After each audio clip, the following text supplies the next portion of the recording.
पोराचं नाव येतंय म्हणून जर बापाचा राजीनामा मागितला जातो तर त्याच न्यायाने भावाचं नाव येतं म्हणून भावाचा राजीनामा मागितला पाहिजे।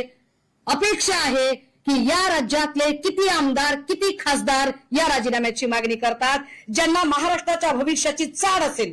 मी पक्षीय राजकारणाच्या पलीकडे जाऊन सांगते आणि फार द्वेषाने सांगते, ज्यांना महाराष्ट्राच्या भविष्याची चाड असेल, ज्यांना महाराष्ट्रातल्या पोरांचं एक निरोगी आयुष्याची चाड असेल, असे किती आमदार आणि किती खासदार ठामपणे या राजीनाम्याची मागणी करतात। किती जणांच्या पाठीला कणा आहे, स्पाईन आहे, जे राजीनामा मागणी करू शकतात।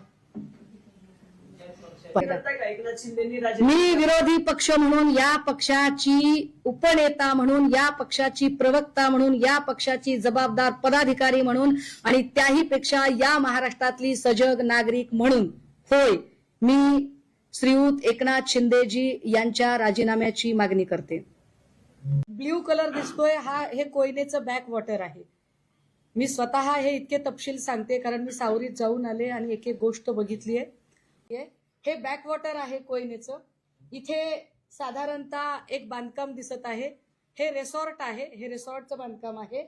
इकडे अजून काही भाग दिसतोय, इथे आतल्या बाजूला स्विमिंग टँक आणि बऱ्याच गोष्टी तयार होत आहेत।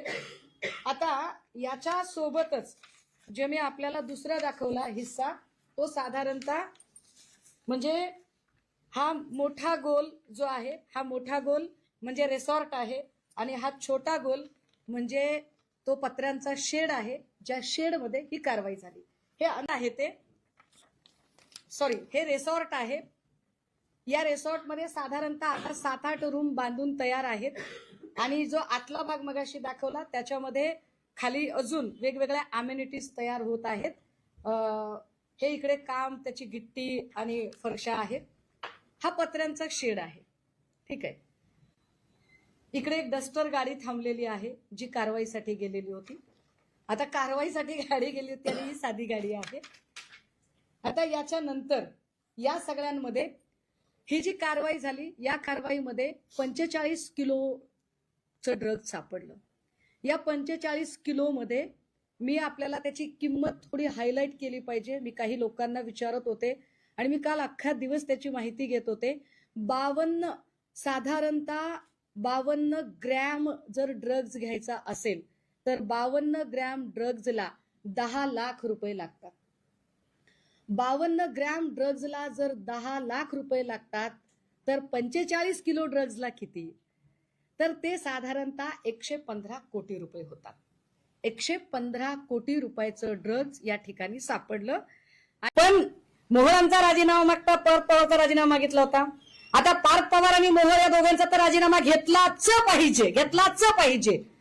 पोराचं नाव येतंय म्हणून जर बापाचा राजीनामा मागितला जातो तर त्याच न्यायाने भावाचं नाव येतं म्हणून भावाचा राजीनामा मागितला पाहिजे। अपेक्षा आहे की या राज्यातले किती आमदार किती खासदार या राजीनाम्याची मागणी करतात, ज्यांना महाराष्ट्राच्या भविष्याची चाड असेल। मी पक्षीय राजकारणाच्या पलीकडे जाऊन सांगते आणि फार द्वेषाने सांगते, ज्यांना महाराष्ट्राच्या भविष्याची चाड असेल, ज्यांना महाराष्ट्रातल्या पोरांचं एक निरोगी आयुष्याची चाड असेल, असे किती आमदार आणि किती खासदार ठामपणे या राजीनाम्याची मागणी करतात। किती जणांच्या पाठीला कणा आहे, स्पाईन आहे, जे राजीनामा मागणी करू शकतात। एकनाथ शिंदे साहेबांनी राजीनामा द्यावा ही माझी मागणी आहे, पण ही सभागृहाच्या बाहेरची आहे। सभागृहाच्या आत सगळ्या पक्षाच्या लोकांनी मागणी केली। मी विरोधी पक्ष म्हणून, या पक्षाची उपनेता म्हणून, या पक्षाची प्रवक्ता म्हणून, या पक्षाची जबाबदार पदाधिकारी म्हणून आणि त्याही पेक्षा या महाराष्ट्रातली सजग नागरिक म्हणून, होय, मी श्रीयुत एकनाथ शिंदेजी यांच्या राजीनाम्याची मागणी करते। महाराष्ट्र करण्याचं एक जे पाप सरकारच्या माध्यमातून होत आहे याचा आम्ही निषेध करतो। आणि सरकार नेमकं कसं, हे डॉन आहे का?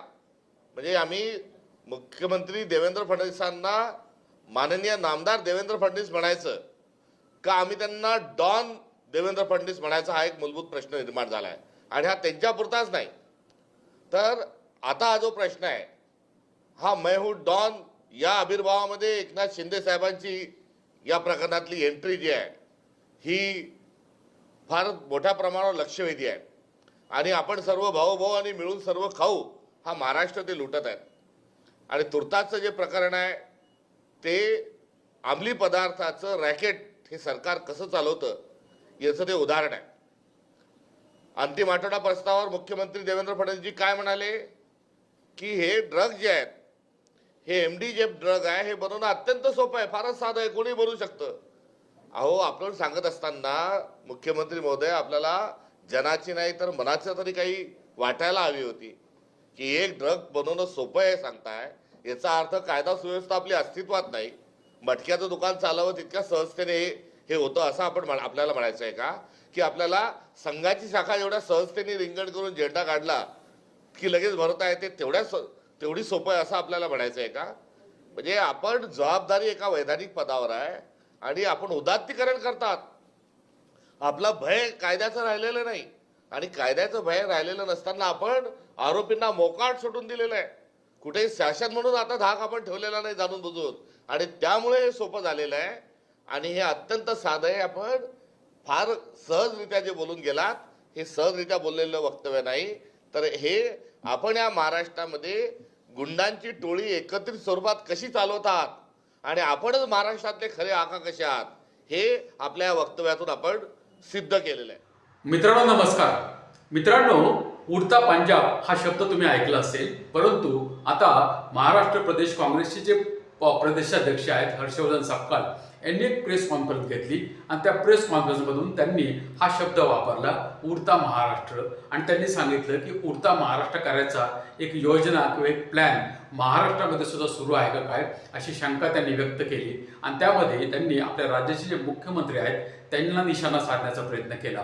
दुसऱ्या बाजूला तुम्ही जर बघितलं तर त्या ठिकाणी ज्या शिवसेनेच्या नेत्या आणि प्रवक्त्या आहेत सुषमा अंधारे यांनी एक प्रेस कॉन्फरन्स घेतली. त्या प्रेस कॉन्फरन्समध्ये त्यांनी अनेक पुरावे दाखवत त्या ठिकाणी थेट आपल्या राज्याचे जे उपमुख्यमंत्री आहेत एकनाथ शिंदे यांच्या राजीनाम्याची मागणी केली. त्यामुळे हे जे प्रकरण आहे हे नक्की काय आहे हे समजावून घेणं महत्त्वाचं आहे. आणि म्हणून उडता पंजाब प्रमाणे उडता महाराष्ट्र होतो का काय हे आपण समजावून घेतलं पाहिजे. आणि दुसऱ्या बाजूला जे सुषमा अंधारे यांनी जे गंभीर आरोप केलेले आहेत ते कशाच्या आधारावर आहेत किंवा कशा संदर्भात आहेत हे सुद्धा महाराष्ट्रातील लोकांना समजलं पाहिजे. कारण अर्धी माहिती ही कधी हानिकारक असते, त्यामुळे संपूर्ण माहिती घेऊन बोललं म्हणजे आपल्याला निश्चितपणाने त्या ठिकाणी काय झालं हे समजू शकतं. आणि म्हणून ही जी माहिती आहे ही तुमच्यापर्यंत या व्हिडिओच्या माध्यमातून पोहोचवण्याचा हा एक मी प्रयत्न करत आहे. त्यामध्ये ही जी केस आहे किंवा हे जे पूर्ण प्रकरण आहे ते मागच्या 4-5 दिवसापासून संपूर्ण महाराष्ट्रामध्ये त्याच्यामध्ये 17 ड्रग्ज प्रकरण असं त्याला म्हटलेलं आहे किंवा संबोधण्यात आलेलं आहे.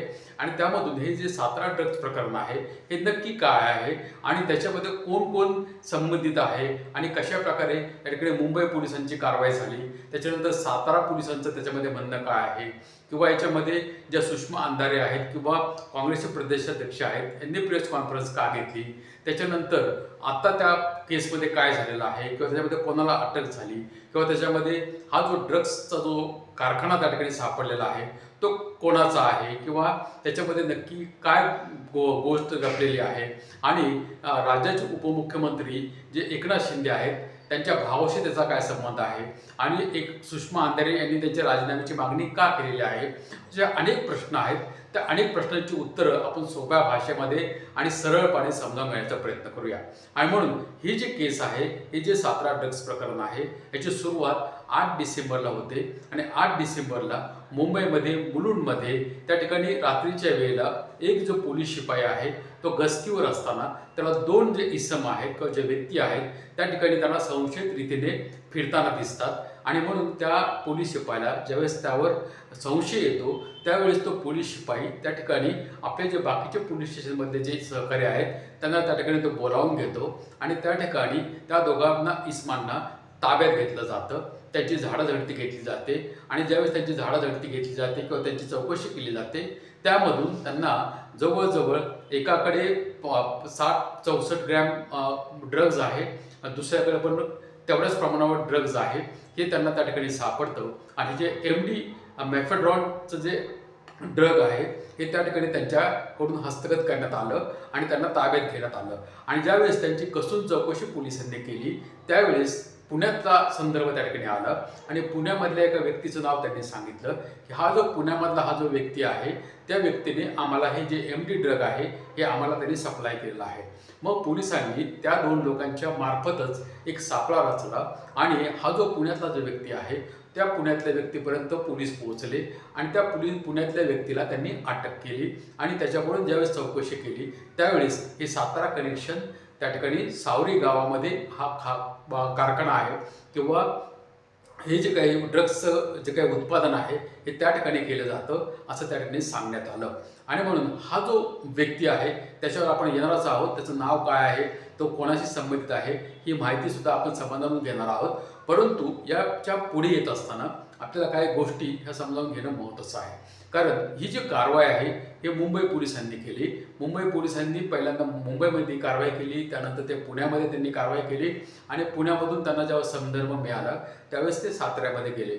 आता साताऱ्यामध्ये ज्यावेळेस ते गेले त्यावेळेस सर्व महत्त्वाचं समजून घेणं हे महत्त्वाचं आहे की साताऱ्यामध्ये ही जी गोष्ट आहे ही त्याच्याशी कोण कोण संबंधित आहे आणि हे जे 3-4 नावं ह्याच्यामध्ये आहेत त्याच्यामध्ये 3-4 नावच केवळ नाहीत आणि त्यांना संदर्भ देणारे पुष्टी देणारे जे कागदपत्र सुषमा अंधारे यांनी त्या ठिकाणी प्रेस कॉन्फरन्समध्ये दाखवले ते सुद्धा आपण समजावून घेतले पाहिजे. आणि म्हणून सर्वात प्रथम सुषमा अंधारे त्या ठिकाणी काय म्हणतायत ते आपण समजावून घेण्या अगोदर आपण त्या ठिकाणी ज्यावेळेस पोलीस गेले त्यावेळेस त्यांना त्या ठिकाणी काय सापडलं हे आपण समजावून घेऊया. आणि म्हणून त्या ठिकाणी ज्यावेळेस पोलिसांनी त्या कारखान्यावर धाड टाकली त्यावेळेस त्यांना त्या ठिकाणी 3 लोक सापडले आणि ते 3 लोक आहेत त्यांना त्यांनी ताब्यात घेतलं. त्या ठिकाणी जो मुद्देमाल आहे तो सुद्धा त्यांनी ताब्यात घेतला. आता हा जो मुद्देमाल आहे तो किती आहे तर 45 किलो त्या ठिकाणी MD ड्रग्सचा साठा सापडला आणि सुषमा अंधारे यांनी त्याची जी प्रेस कॉन्फरन्समध्ये जी किंमत सांगितली ती आहे 115 कोटी रुपयाची.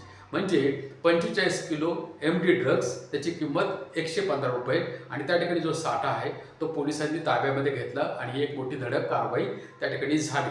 आता ही कारवाई झाली परंतु त्याच्यामधून जे पुढे मग नावं आले किंवा त्या ठिकाणी हे जे 3 लोक आहेत हे बांगलादेशी आहेत किंवा त्या ठिकाणी आसाममधून ते आलेले आहेत आणि ते जे 3ही व्यक्ती आहेत त्यांचा संबंध किंवा त्यांना त्या ठिकाणी कोणी आणलं किंवा ते कशा प्रकारे आले आणि एवढ्या डोंगराळ भागामध्ये त्या ठिकाणी ते कशा प्रकारे हे उत्पादन करत होते, त्यांना हे माल कुणी दिला, ह्या सर्व गोष्टी आता तपासामध्ये आहेत. परंतु सुषमा अंधारे यांनी जे काही आरोप त्या ठिकाणी प्रेस कॉन्फरन्समध्ये केलेले आहेत त्यांचं म्हणणं आहे की माझ्याकडे व्हॅलिड आणि सॉलिड असे पुरावे आहेत आणि त्या पुराव्याच्या आधारे मी या ठिकाणी बोलत आहे.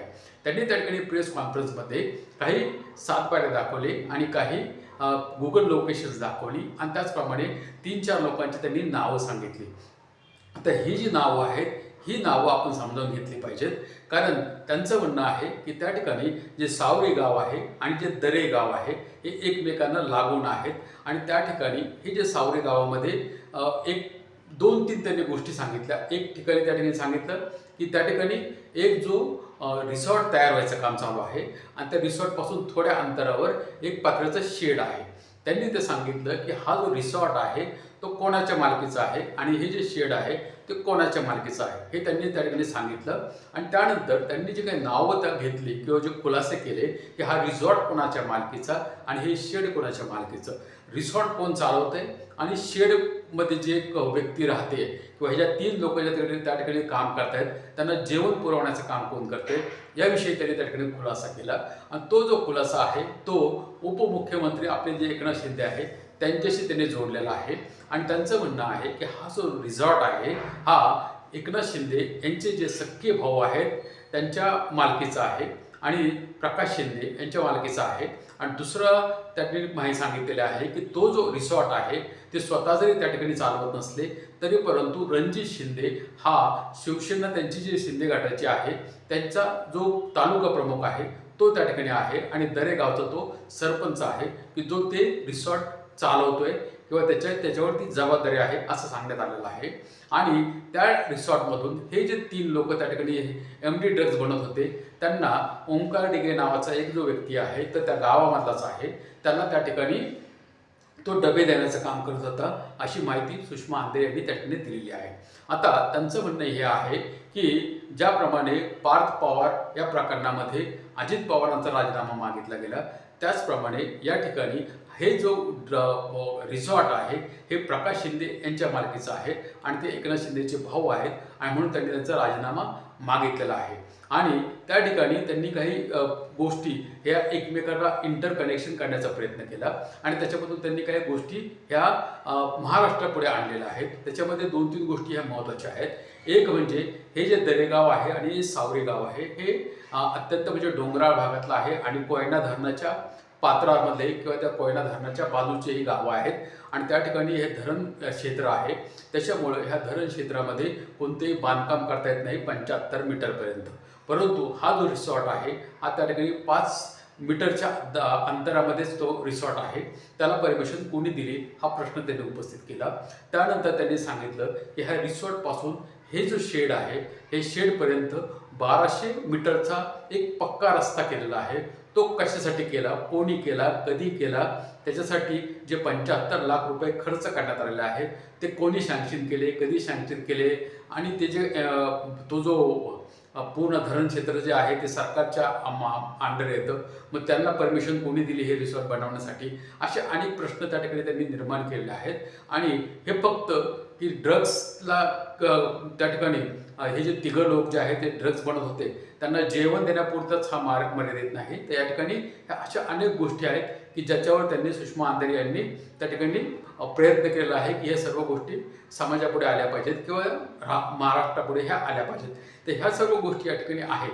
परंतु आता या ठिकाणी याचा पोलीस तपास करत आहेत आणि सुषमा अंधारे यांनी जरी मागणी केली असेल तरी परंतु मुख्यमंत्र्यांनी मात्र त्या ठिकाणी एकनाथ शिंदे यांना क्लीन चिट दिलेली आहे आणि त्यांनी स्पष्टपणाने सांगितलेलं आहे की त्याचा या गोष्टीशी कोणताही संबंध नाही. त्याच्यामुळे राजीनाम्याचा प्रश्न या ठिकाणी मिटल्याच जमा आहे.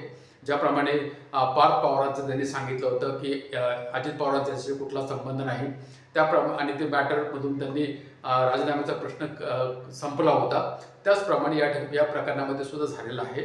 परंतु यामध्ये 2-4 गोष्टी आहेत. त्याचं उत्तर मिळणं महत्त्वाचं आहे की एवढ्या दुर्गम भागामध्ये ते जे लोक जे आसाममधले म्हणा, बांगलादेशी म्हणा, या लोकांना त्या ठिकाणी त्यांना कोण घेऊन गेलं ह्याचं उत्तर मिळणं आवश्यक आहे आणि पोलीस तिचा तपास करत आहेत. त्यानंतर हे जे जेवण त्या ठिकाणी त्यांना त्या एमडी ड्रग निर्माण करणाऱ्या लोकांना दिलं जात होतं, त्यांना हे माहिती होतं की नव्हतं हा सुद्धा पोलीस तपास होणं आवश्यक आहे. ती जी माहिती आहे ती महाराष्ट्राकडे येणं आवश्यक आहे. आणि त्यानंतर जे हर्षवर्धन सपकाळ आहेत त्यांनी सुद्धा काय आरोप केलेले आहेत त्या आरोपांचं सुद्धा चौकशी होणं महत्त्वाचं आहे. महत्त्वाचं काय आहे की ह्याच्यामध्ये कोणावर आरोप आहे, कोणाचा डायरेक्ट थेट संबंध आहे हे महत्त्वाचे विषय नाहीत. महत्त्वाचा विषय हा आहे की महाराष्ट्राच्या कानाकोपऱ्यामध्ये ज्या ठिकाणी संपूर्ण महाराष्ट्राची व्यवस्था काम करत असताना अशा प्रकारे कोणतरी बाहेरून येतं आणि त्या ठिकाणी ते जाऊन त्या ठिकाणी असं एमडी ड्रग्ज बनवण्याचा त्या ठिकाणी कारखाना चालवला जातो आणि महाराष्ट्रातील जे तरुण आहेत त्यांच्या आयुष्याशी एक प्रकारे खेळण्याचा प्रयत्न आहे किंवा त्यांचं जीवन उद्ध्वस्त करण्याचा हा एक प्रकारे प्रयत्न आहे. आणि म्हणून याला कुठे ना कुठे अटकाव लागला पाहिजे, ह्याच्यावर कारवाई झाली पाहिजे. आणि जे लोक या ठिकाणी ते आले त्यांना कोणी आणलं, कधीपासून तो कारखाना चालू आहे, या सर्व गोष्टींची माहिती ही लोकांना झाली पाहिजे. आणि जरी त्या ठिकाणी मुख्यमंत्री म्हणत असले की उपमुख्यमंत्री जे एकनाथ शिंदे आहेत त्यांचा थेट काही संबंध नाही किंवा त्यांचा कोणाचा काय संबंध नसेल तर त्यासुद्धा गोष्टी समोर आल्या पाहिजेत. आणि मग जर त्यांचा संबंध नाही तर मग ते जेवण पुरवणारे किंवा त्या ठिकाणी जो त्यांच्याशी व्यापार करणारा होता किंवा कोणाच्या मार्फत ते चालवलं जात होतं याची सुद्धा माहिती ही समाजापुढे आली पाहिजे अशी मागणी जे सुषमा अंधारे आहेत त्यांनी केलेली आहे.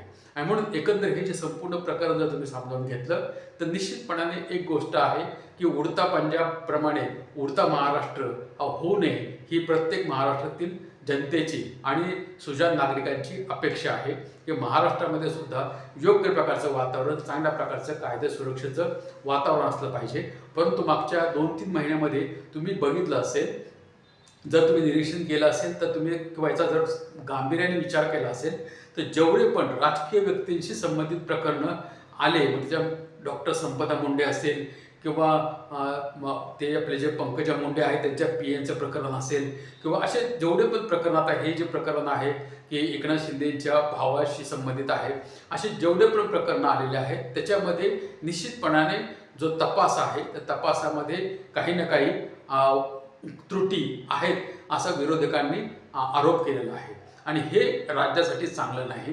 आणि म्हणून जेव्हा कायद्याचं राज्य म्हटलं जातं, सर्वांना समान न्याय ही भावना ज्यावेळेस संविधान देतं त्यावेळेस हा समान न्याय झाला पाहिजे. आणि विशेष प्रकारे तरुणांच्या आयुष्याशी जर कोणी असं बाहेरून येऊन खेळत असेल आणि या ठिकाणी येऊन जर कारखाने चालत असतील आणि 45 किलो आणि 115 कोटीचं जर ड्रग्स एका ठिकाणी तयार होत असेल तर ते किती दिवसापासून चालू आहे आणि आतापर्यंत ते कुठं कुठं महाराष्ट्रामध्ये पोहोचलं गेलं, हे सर्व गोष्टींची माहिती आली पाहिजे. आणि ह्यावर कुठं सरकारने तोडगा काढला पाहिजे. फक्त चौकशी करून फायदा नाही, तर त्याच्यावर कारवाई झाली पाहिजे.